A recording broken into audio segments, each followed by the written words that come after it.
स्वागत है आपका। आप देखना शुरू कर चुके हैं राष्ट्रपथ। आपके साथ मैं हूं अर्चना सिंह। आदि शंकराचार्य द्वारा बसाए गए 4 मठों में से एक ज्योतिर्मठ, जिसे जोशी मठ भी कहा जाता है, उत्तराखंड का यह जोशी मठ दरक रहा है। घर, मकान, मंदिर, मठ, हर जगह दरार ही दरार नजर आ रही है। प्रशासन जागा, सरकार ने कार्यवाही शुरू की, लेकिन ये सब कुछ देर से हुआ। सवाल ये पहले क्यों नहीं हो सकता था? 600 घरों को खाली करने के आदेश दिए गए। घर सिर्फ ईंटें, गारे, सीमेंट, मोरंग का बना नहीं होता। घर भावनाओं से बनता है। घर लोगों से के प्यार से बनता है। घर उम्मीदों से बनता है। घर आस से बनता है। लेकिन यही आस अब टूटने को है। अब लोगों को ये घर छोड़ के जाना होगा, क्योंकि जान बचाना घर बचाने से ज्यादा जरूरी है। जोशी मठ, जो हेमकुंड साहिब, बद्रीनाथ धाम, औली और फूलों की वैली, इन सब के लिए प्रवेश द्वार कहा जाता है, जिसका आध्यात्मिक पौराणिक महत्व है और सामरिक दृष्टि से भी जो महत्वपूर्ण है। क्या उस जोशी मठ को बचाया जा सकता है? सबसे बड़ा सवाल यही। इसे लेकर एक पीआईएल भी सुप्रीम कोर्ट में दायर की गई है। स्वामी अविमुक्तेश्वरानंद सरस्वती जी ने ये पीआईएल सुप्रीम कोर्ट में दायर की है। लेकिन जोशी मठ की क्या है कहानी? जोशी मठ में कब से लापरवाही की गई? क्यों समय रहते सरकारों ने ध्यान नहीं दिया? और अभी क्या स्थिति है? मुख्यमंत्री भी वहां पर पहुंचे, ग्राउंड जीरो पे मौजूद रहे, उन्होंने भी हालात देखे, लेकिन हालात यहां तक कैसे पहुंचे, इसकी शुरुआत कब और कैसे हुई, ये जानकारी आप तक लेकर आ रही हैं मेरी सहयोगी अमृता श्रीवास्तव। जमीन दरकती जा रही है, घरों में दरारें पड़ चुकी हैं, जगह जगह जमीन से पानी निकल रहा है। आप कल्पना कीजिए उस भय की जो जोशी मठ वासियों को सता रहा है। लोग दहशत में हैं। रात में घरों के फर्श के नीचे से पानी बहने की आवाजें आ रही हैं। अब तक 600 से ज्यादा घरों में दरारें आ चुकी हैं। जोशी मठ की यह दुर्दशा देख पूरा देश हिल गया है। जोशी मठ में भूस्खलन विकराल रूप ले चुका है। सिंगधार में मां भगवती का मंदिर ढह गया। जमीन धंसने की वजह से ये पौराणिक मंदिर भरभरा कर गिर पड़ा और आसपास के मकानों में भी क्षति हुई। शंकराचार्य माधवाश्रम मंदिर के शिवलिंग में भी दरारें आ गई हैं। परिसर के भवनों, लक्ष्मी नारायण मंदिर के आसपास बड़ी बड़ी दरारें पड़ गईं। ज्योतिर्मठ के प्रवेश द्वार और सभागार में भी दरारें आई हैं। जोशी मठ की तबाही देखकर विशेषज्ञों की टीम भी हैरान है। आदि शंकराचार्य की गद्दी स्थल की तस्वीरें देखकर हर सनातनी को दुख हो रहा है। जोशी मठ के तमाम हिस्सों से सतह के नीचे से पानी का लगातार रिसाव हो रहा है। मंदिर में दरारें आ चुकी हैं। बहुमंजिला होटल जमीन धंसने से तिरछे हो गए हैं। बद्रीनाथ हाईवे पर मोटी दरारें दिखने लगी हैं। राजमार्ग पर आई बड़ी दरारें चिंता की वजह बन गई हैं। अगर ये मंजर थमा नहीं तो हाईवे का एक बड़ा हिस्सा कभी भी जमींदोज हो सकता है। ऐसे हालात में भारतीय सेना चीन की सीमा से कट सकती है। ये एक बेहद संवेदनशील विषय है।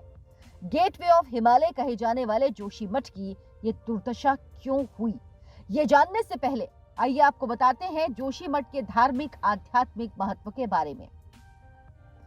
जोशी मठ का आध्यात्मिक धार्मिक महत्व उत्तराखंड के चमोली जिले में 6150 फीट यानी कि 1875 मीटर की ऊंचाई पर बसा एक खूबसूरत शहर है जोशी मठ, जो आदि शंकराचार्य द्वारा स्थापित 4 प्रमुख पीठों में से एक है। इसे ज्योतिर्मठ नाम से भी जाना जाता है। ये बद्रीनाथ और केदारनाथ का प्रवेश द्वार है। इसके अलावा हेमकुंड साहिब, औली और फूलों की घाटी जाने वाले लोगों को भी जोशी मठ से ही होकर जाना पड़ता है। धौली गंगा और अलकनंदा नदियों के संगम विष्णुप्रयाग से एक ऊंचे ढाल वाली धाराओं को पार करते हुए एक चलती हुई रिज पर स्थित है जोशी मठ। यह शहर धार्मिक, पौराणिक, आध्यात्मिक शहर होने के साथ साथ सामरिक दृष्टि से भी महत्व रखता है, क्योंकि यहाँ से भारत तिब्बत सीमा महज 100 किलोमीटर दूर है। क्यों धस रहा जोशी मठ? इतनी सारी खूबियों को समा ये शहर अब पाताल में समा जाने के मुहाने पर खड़ा है। जोशी मठ के ऐसे हालात के लिए करीब 47 साल पहले सरकार को चेता दिया गया था। मिश्रा आयोग की रिपोर्ट ने विस्तार से जोशी मठ में आने वाले खतरे को बताया था। रिपोर्ट में कहा गया था कि जोशीमठ शहर एक प्राचीन भूस्खलन की जगह पर स्थित है। रिपोर्ट में साफ तौर पर जोशीमठ में रहने वाले लोगों के जीवन और संपत्ति के खतरे में होने की आशंका जताई गई थी, लेकिन सरकार ने उस रिपोर्ट को ठंडे बस्ते में डाल दिया। 2006 में वरिष्ठ भूस्खलन वैज्ञानिक डॉक्टर स्वप्निमिता चौधरी ने जोशीमठ का अध्ययन किया था। उन्होंने इस संबंध में अपनी रिपोर्ट शासन और आपदा प्रबंधन विभाग को सौंपी थी। कुछ दिन पहले जब अचानक बड़ी दरारें आ गईं तो पूरे शहर में लोग भयभीत हो गए। अब ये दरारें हर दिन बढ़ती जा रही हैं। अब सवाल ये है कि जब ये सब कुछ अचानक नहीं हुआ है, बल्कि जोशीमठ के अस्तित्व पर यह खतरा पिछले कई सालों से मंडरा रहा है, फिर हम समय रहते क्यों नहीं संभले? क्यों विकास के नाम पर विनाश की ओर बढ़ते चले गए? हालांकि इस भू धसाव को लेकर स्थानीय लोग पिछले कई सालों से जोशीमठ बचाओ संघर्ष समिति बनाकर आंदोलन कर रहे हैं, लेकिन जोशीमठ की दुर्दशा की एक नहीं कई वजह हैं। एनटीपीसी पावर प्रोजेक्ट में टनल का निर्माण। जोशीमठ में एनटीपीसी पावर प्रोजेक्ट के टनल का निर्माण कार्य चल रहा। जोशीमठ की दुर्दशा के लिए इस टनल के निर्माण को सबसे बड़ी वजह माना जा रहा। तपोवन विष्णुगढ़ पनबिजली परियोजना की टनल जोशीमठ के ठीक नीचे स्थित है। इसके निर्माण में बोरिंग मशीनें लगाई गई थी, जो पिछले 2 दशकों से यहाँ की खुदाई कर रही हैं। टनल के निर्माण में विस्फोटकों का इस्तेमाल भी हुआ है। लोगों में इस प्रोजेक्ट को लेकर काफी नाराजगी है। 4 धाम ऑल वेदर रोड यानी कि हेलंग मारवाड़ी बाईपास योजना। स्थानीय लोगों में इस परियोजना को लेकर भी काफी गुस्सा है। इसे भी जिम्मेदार माना जा रहा। चीन सीमा क्षेत्र में सेना की आवाजाही और बद्रीधाम यात्रा को सुगम बनाने की नीयत से इसे बनाया जा रहा। फिलहाल इन सभी परियोजनाओं पर रोक लगा दी गई। अनियंत्रित निर्माण कार्य और पानी का रिसाव। जोशीमठ में बेतरतीब निर्माण, पानी का रिसाव, ऊपरी मिट्टी का कटाव और मानव जनित कारणों से जलधाराओं के प्राकृतिक प्रवाह में रुकावट को भूस्खलन की वजह माना गया। ये सभी निर्माण कार्य जोशीमठ की दुर्दशा की प्रमुख वजह हैं। फिलहाल उत्तराखंड सरकार ने एक्सपर्ट्स की एक कमेटी बनाई जो भूस्खलन पर स्टडी करेगी, लेकिन इतना साफ है कि शिवालिक हिमालय की गोद में बसा ये शहर अंधाधुंध विकास कार्य और निर्माण कार्यों की वजह से अपना वजूद खो रहा है, जिसको लेकर यहाँ के लोगों के मन में काफी नाराजगी है। जोशीमठ में जानमाल की सुरक्षा के लिए सरकार ने बड़ा कदम उठाया।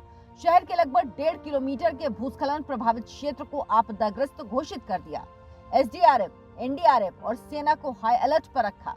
सीएम पुष्कर सिंह धामी ने 600 परिवारों को तत्काल वहां से निकालने और सुरक्षित जगहों पर ले जाने के आदेश दिए। सरकार ने बेघर परिवारों को सुरक्षित स्थान पर किराए के मकान में रहने के लिए 4000 रुपए प्रति माह 6 माह तक देने का जिम्मा उठाया। जोशीमठ औली रोपवे का संचालन भी रोक दिया गया। जोशीमठ प्रशासन ने एनटीपीसी और एचसीसी को 4000 प्री फैब्रिकेटेड हाउस उपलब्ध कराने का आदेश दिया। प्रभावित परिवारों से मिलने सीएम धामी खुद पहुंचे। प्रभावित परिवारों के बीच पहुंचकर धामी ने उन्हें ढांढस बंधाया।